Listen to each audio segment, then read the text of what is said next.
Hello everyone, welcome back to this channel.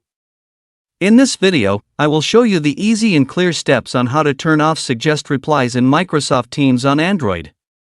So how to turn off Suggest Replies in Microsoft Teams on Android? Make sure you keep watching this video until the end. Let's get started right away. Firstly, open the Microsoft Teams app on your Android device. This is the initial screen of the Microsoft Teams app.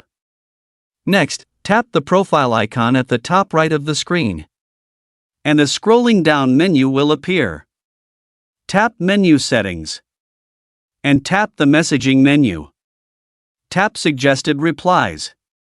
So that's it, this tutorial on how to turn off Suggest Replies in Microsoft Teams on Android. Thank you for watching. I hope this video was helpful. See you in the next video.